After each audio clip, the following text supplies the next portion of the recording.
In this last section of Chapter 14, we're going to be covering dissociative disorders and personality disorders. Now, dissociative disorders tend to be covered in intro-psych textbooks, not because they're common, but because they tend to be somewhat misunderstood. Now, in general, this class of disorders are ones in which an individual is dissociated or disconnected from some part of themselves or their experience or their memory. Now, the one that tends to be most misunderstood is one that I mentioned when we discussed schizophrenia. Schizophrenia isn't and never has been a multiple personality disorder, although it seems to be frequently confused with it. Dissociative identity disorder is the diagnosis, previously known as multiple personality disorder, that describes split personalities or multiple personalities.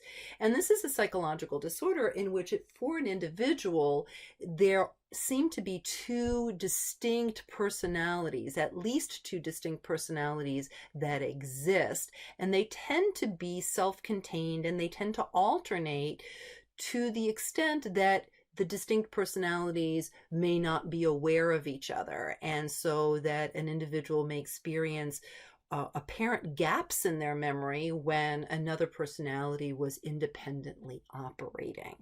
And this tends to be associated with early childhood trauma, when a child is just incapable of dealing with the severity of some horrible trauma, and the mind seems to find a way to split in order to protect the child from the memory of the trauma, and these personalities seem to come forward to protect the child in some way, and these may persist into adulthood.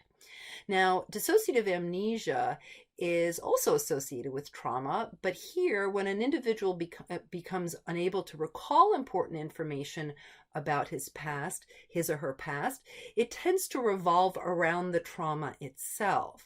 So there's sort of a gap in the person's memory where they may have trouble remembering a terrible car accident or a violent attack or something else, where that gap exists and maybe sometime before or after that. Again, a way of the mind protecting the person, at least momentarily, from something terrible that happened.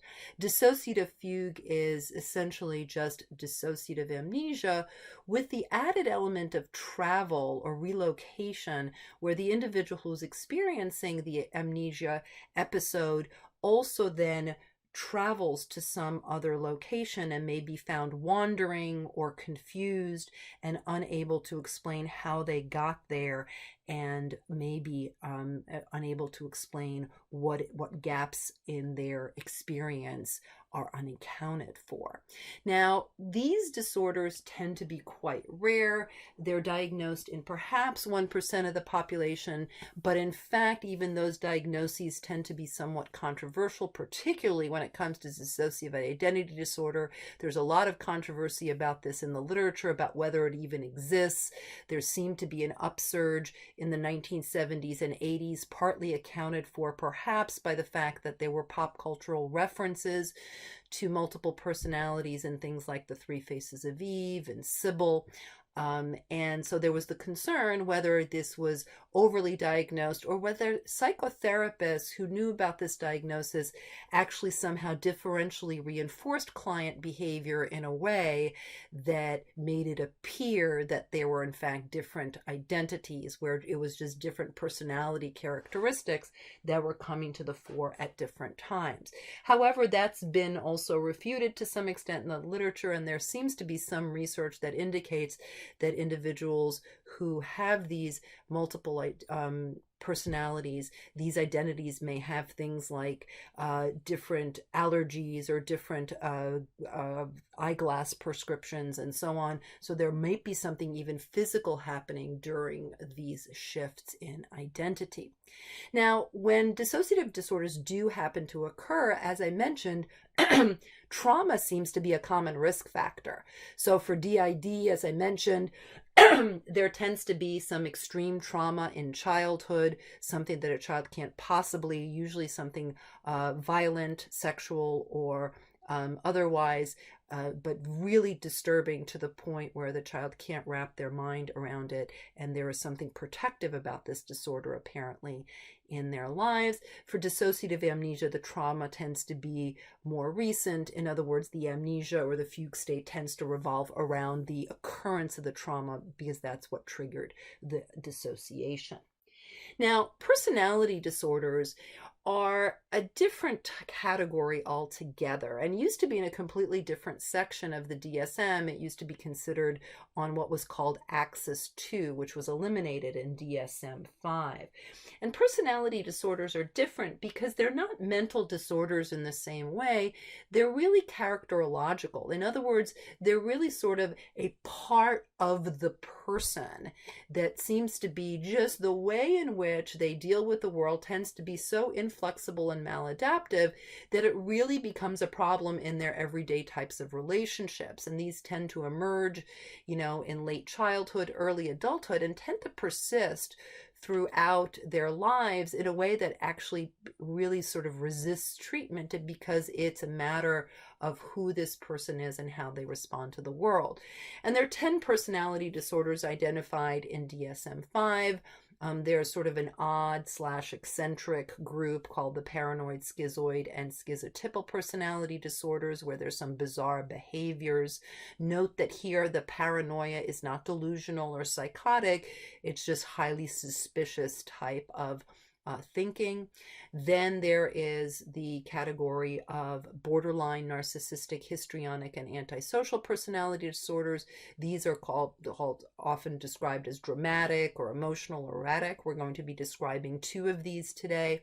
And then finally, there's the avoidant, dependent, and obsessive compulsive, which are sort of anxious and fearful in nature. Note here that obsessive compulsive isn't obsessive compulsive disorder. It's not OCD.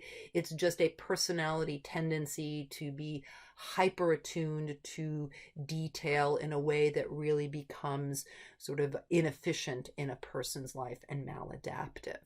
Now, borderline personality disorder tends to be one of the more severe personality disorder. It tends to show up as sort of this incredible instability in a person's life, including their relationships, their mood, and their self-image. Now, what does that mean? So in terms of interpersonal relationship, it tends to be that they like people very, very fast and then idolize them. And then as soon as they disappoint them in some way, then those people are vilified and hated. So they engage in a lot of sort of love-hate relationships. Their moods tend to be really dramatically good or dramatically bad. And so mood tends to shift dramatically, and there tends to be some impulsive behavior that accompanies it.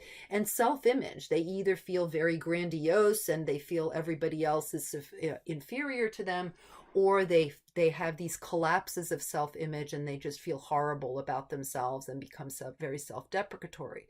So this you can imagine, creates all this chaos and volatility. So the person comes across as really incredibly dramatic and unpredictable, and relationships become very, very hard to maintain. Academics become difficult, employment may become difficult, and these individuals may require significant care from clinical mental health professionals. And they account for about 1/5 of hospitalized psychiatric patients, even though this is a personality disorder rather than a clinical mental health diagnosis. And approximately 3/4 of these individuals have a history of at least one suicide attempt or other type of significant self-harm. There may be cutting behavior involved and so on. And this is part of the sort of dramatic nature of this disorder. Now, antisocial personality disorder belongs to the same group of personality disorders, but here the hallmark characteristic is an almost complete disregard for the rights of other people. Now, it's not antisocial as in I don't want to be with other people, like, I don't want to hang out with other people or spend time with other people. It's antisocial as in, anti-society. Like, I don't care what the rules are, and are complete disregard. The rules don't apply, and it tends to be almost no guilt associated with manipulating people, um, engaging in rule-breaking behavior, deceiving people. So these individuals tend to show up a lot with criminal profiles, for example, and it tends to be a common diagnosis for serial killers. So individuals with antisocial personality disorder don't seem to respond to the typical sort of rewards and punishments for good versus bad behavior, and seem to act irrespective of the types of rules that apply to everybody else. Now, the question is, these are just two examples of personality disorders, sort of who gets these? Who has these personality disorders and where do they come from? Generally speaking, about 10% of the population could be diagnosed with a personality disorder. So this may account for a lot of interpersonal distress. I remember one colleague that I talked to said that basically reality TV couldn't exist without personality disorders, because personality disorders are essentially what make reality TV interesting and exciting, but pretty pathological. Now, there seem to be some differences in particular personality disorders, so you need to look at each specific personality disorder to see how it cuts. So, for example, borderline personality disorder, more prevalent in females, although not exclusively in females, and antisocial personality disorder more prevalent in males, but not exclusively in males. Now, again, typically, as we've discussed other disorders, there seems to be a combination of biological and environmental factors, so that, for example, in terms of biology, there may be some genetic components. In other words, there seems to be some evidence that these personality disorders may be heritable to some extent, and that a difference in sensitivity to reward and punishment. So, for example, antisocial personality disorder, there seems to be something physiological about it. So, for example, if you think about somebody having nerves of steel in terms of not getting anxious when there's the potential for punishment or the threat of punishment, these individuals with antisocial personality may just be less sensitive to being punished and less concerned about rewards. But there may be also environmental factors in personality disorders. So, for example, there may be trauma involved. Trauma, as you can see, is a theme through several of the disorders that we talk about. There may be a disruption in the parent-child relationship in terms of a healthy attachment to the parent growing up. That may be a significant part of it. And also some of it may be modeling. In other words, individuals may develop personality disorders because they don't have healthy role models for social interactions, and they may have been raised in families where, in fact, dysfunctional behaviors and those patterns are fairly common and are vicariously rewarded. So that's the end of chapter 14, and in chapter 15 we'll be discussing the ways in which we treat these various disorders. Thanks for listening.